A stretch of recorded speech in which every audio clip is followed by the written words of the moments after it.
Draw simple, easy. Well, hello there guys. Today we're going to be drawing a quick, simple, easy picture of Silva Zoldyeck from Hunter x Hunter. That might not be how you pronounce his surname correctly, but it's a very weird spelling, so c'est la vie. Now go ahead and draw yourself a circle right up in the top middle part of your page. Just grab yourself a pen, pencil and paper, follow along at home. These circles as ever become the tops of our character's head, but the design for Silva, who's almost got a very feline, powerful quality to him, is going to be a little bit different. As an adult character, his face is going to be a little bit longer, so if you get your circle and split it in half, and then I want you to imagine definitely more than half, a very confident amount to go down below the center line. So I'm just going to create a center line right down the middle, and I'm going to say that half this circle height will be maybe to about where we'll have his jawline kick in, but the chin's going to just poke a little bit below.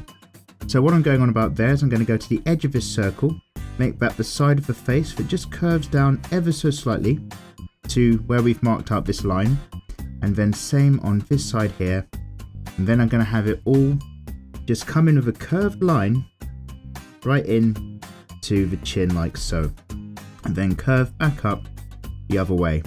Let's make sure that's all in focus.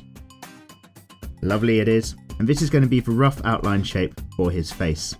So, where we've got our circle line, this bottom half, we're going to halfway mark this again.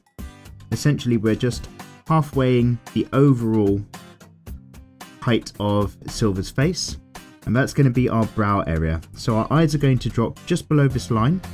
So taking each of these sections, keeping your eye as much in the middle as you can as possible, we're going to put on some very small eyes for this character because he's an adult.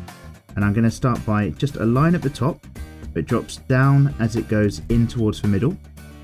And then it kind of does the opposite thing on the bottom. A line that goes out a bit and then hooks up towards the end. And then we're going to do the same thing as we can on the other side as well. So here's the top of the eye, just following that brow line, hooks down, and then it comes out, and then just hooks up and off to the right. And then we know to put his eyebrows just right on top of her as well. So I'm going to start near the center line, somewhere about here. I'm just going to bring a line that comes along and out like so, towards the edge of the face. Then I'm going to make it nice and thick, just like this. Because a little bit like his grandfather, he's starting to grow some very long eyebrows, something that seems to happen in the family. That hasn't affected Killua yet. Then just a line or two to show some creased brow. Same thing with the eyebrows on the right hand side as well. Just starting to hook up on this character. And then we can always make the outside edge of the lines of the eyes just a little bit darker here and here.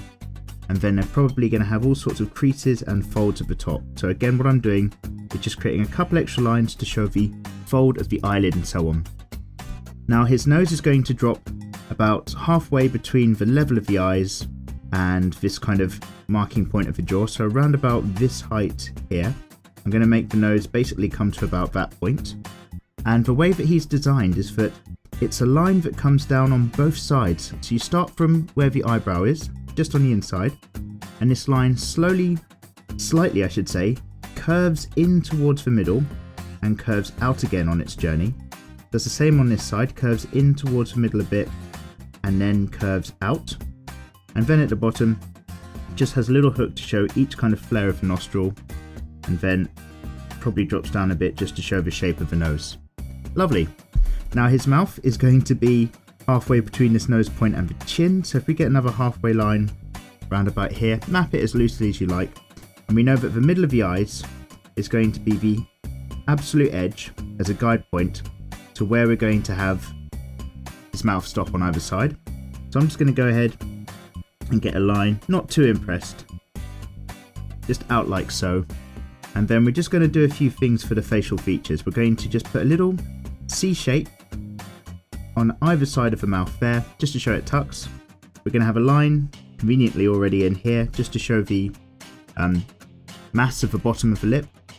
Tends to be like a tiny bit of line over the very top as well, for the top of the lip of this character. and then we've got to get this kind of sunken cheeks look. So I'm going to go just around about here, halfway up the height of the nose, or in line with the bottom of the circle.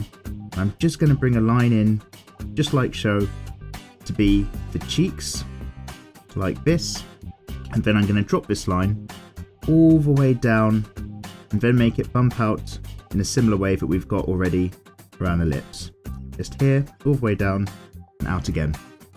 What I'm going to do off the back of that, now that I've brought that down, is just ever so slightly bring that jawline just a touch lower, just to make sure that this line doesn't actually meet the outside edge, so to speak. Lovely, just a bit low on either side. Much happier. And then we know the ears are going to start from the level of the eyes. They're not going to be overly big, and it's just going to be a general shape that just goes in around about this jawline here. So just draw yourself two kind of slightly elliptical shapes on either side. We don't need to worry too much about their detailing. So I'm just going to do a lump for the tragus and a tiny bit of shape there, because it's quite a far away view of this character. It's not super close up, we don't need to stress out too much. So we've got in the very basics. If we pop an eye right in the middle, just some circles, you'll notice the top of the circle is hidden, but the bottom of the circle you can see in full, and his eyes are like cat-like slits, but we won't worry too much there. Let's make sure, again, it's all nice and clear, and let's build up from here. Let's get some of the body in first, and then we'll worry about the hair. So Silva is a very large, strong character. I'm going to have him tilting forward when he's sitting in that seated pose when he talks to Killua. So I'm going to go ahead and just imagine quite a large, wide body shape. I'm going to go more than a head width. So this distance here made again on either side, probably going to come nice and far out on either side. Same on the right. This will be the edges of his shoulders probably for me, and his arms will shoot off. And I'm going to have a back line that starts basically around about the middle of the ear, and it's going to curve gently down and out like this on one side, and it's going to drop a little bit further on this side because one of his arms is going to be forward and resting on his knee. But I'll show you what we're kind of talking about there. Firstly, I'm going to get a center line down off of the chin just so we can start to build up the shape of the body, and I'm going to imagine a nice big circle right about here. Really, this is almost bigger, in fact it is bigger than the circle we've used for the head. That's going to be telling us where the shoulder and one of the arms is coming forward. And then when you've got this circle in, that's obviously dropping to almost halfway towards the bottom of the page, I'm going to go in and straight away get this forearm in place. So again, I can just imagine another kind of circle here, if you like, another really big one, nice confident shape. And then this is actually going to, from the middle of this circle, if I imagine a line that just kind of drops off to the right, I'm going to join the top of this circle shape, this guideline that we've got here. I'm going to make it just sweep out and over to the right to become part of the forearm, like so. And then the hand itself, I'm pretty sure just kind of drops off somewhere around there. And what we're going to do is just kind of do a similar thing over here. Imagine another circle. This one's going to be the other shoulder. I'm not going to make this line too thick because this one isn't actually doing much of detail, but imagine another circle there, and that's going to be where the bicep, the rest of the arm and the tricep drops off on this side, again using these curving shapes, but we'll map out in a moment for muscle and bits. Now the top that he wears, this kimono on the inside, we're just going to bring that around from here and just create a standard V shape where it comes down towards the center of the chest, comes right across, and then on this side comes up and around as well, like so. I'm going to give that another line that follows that flow because it's quite a thick border to the kimono. We won't see most of this because of the hair, and it does the same coming up here, and that just lets us quickly get in some collarbone lines which are just coming down and in, create that shape, which then gives us the middle of the chest, which we're just going to see peeking out there. And then just a line or two, just to obviously show we've got the neck as he tilts forward. Now, going back to this arm here, I'm going to mark another kind of arc between these two circles, kind of follows around. And this for me is going to basically be where the sleeve of his kimono stops.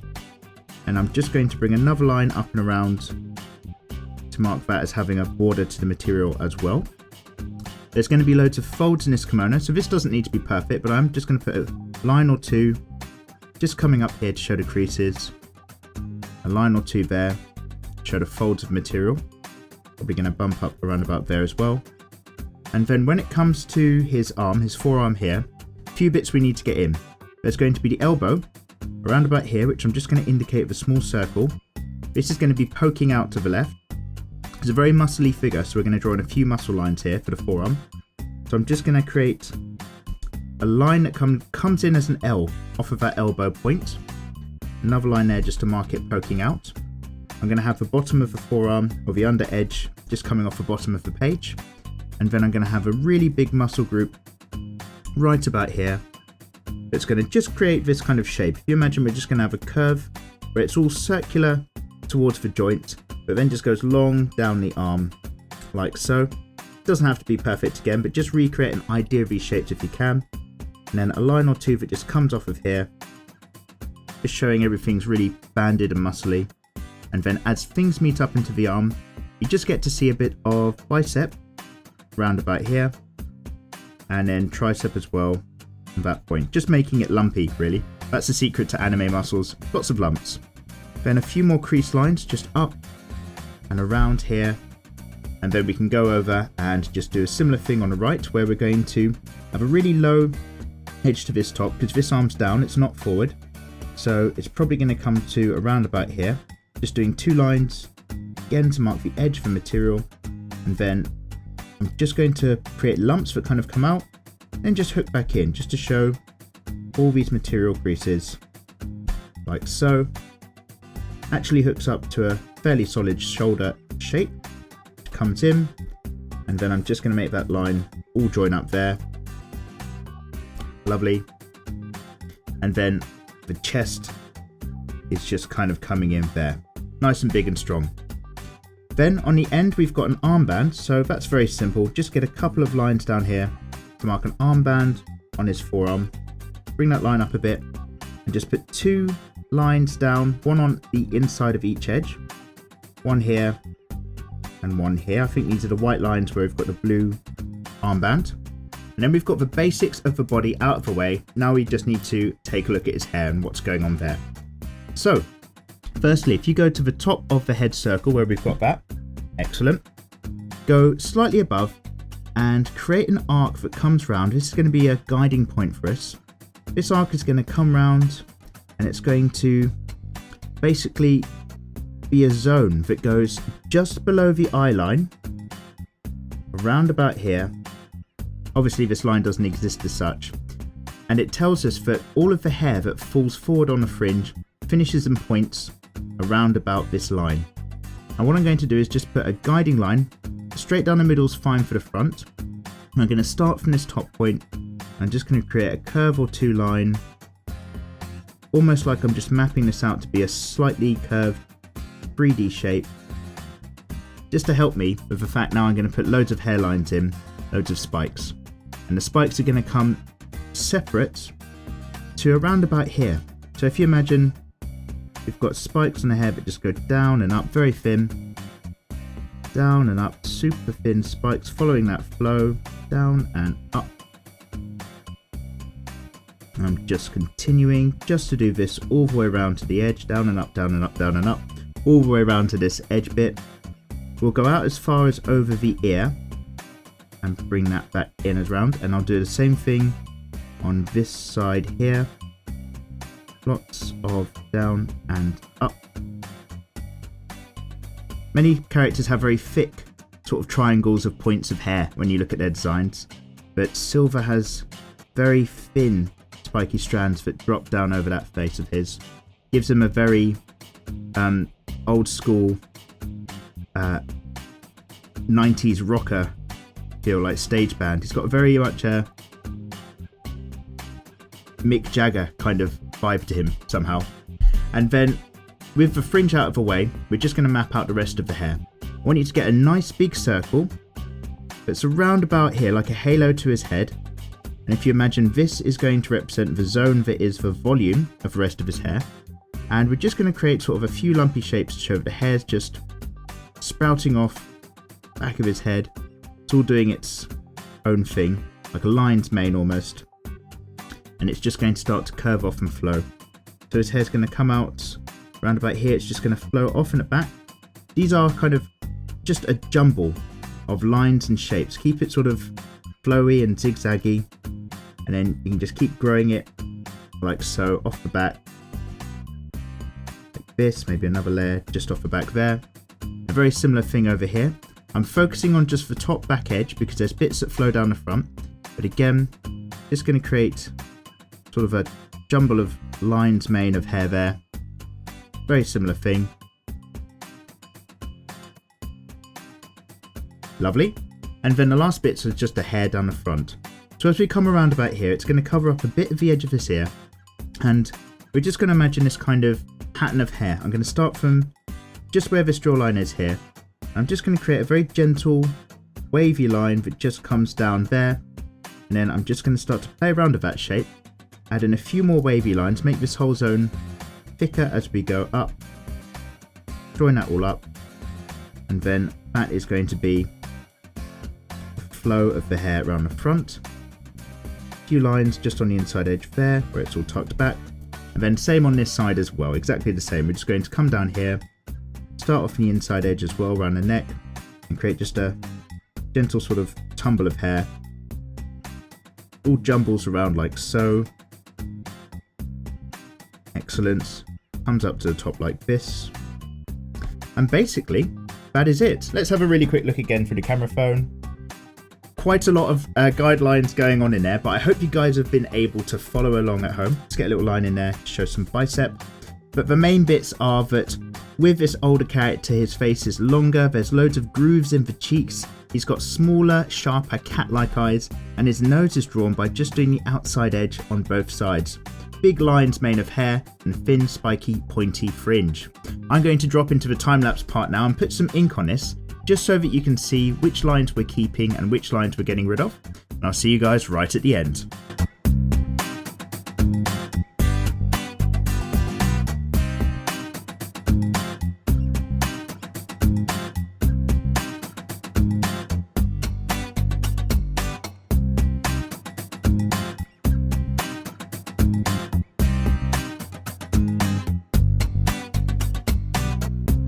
And welcome back. So there we have a nice, quick, simple picture of Silva from Hunter x Hunter. So I'm going to go ahead and scan this in, and I'm going to actually use all of those kind of blue and purple tones from when Killua meets his father in the anime after the main Hunter exam arc. So this is all going to be a sort of very light, slightly purplish flesh tone. All the shadows are going to be in blues and purples, and this is going to be another character that's lit from below. So I'll probably have the top of his kimono, a very dark blue in a lot of shadow, the top of the back of his hair in shadow, and all the front just showing off that silver blue quality with some glowing blue eyes. Well, I hope you guys found this tutorial to be useful. I hope you're having fun drawing your characters at home. Don't forget you can always submit your artwork on my Facebook page, and if it's any good, I'll show it off to everybody. Love to see what you guys have got going on. And if you haven't already, come click subscribe to the channel and have a look on Patreon, where your support makes all of this possible as well. There's loads of rewards on there. But otherwise, you guys have a lovely week. Take care.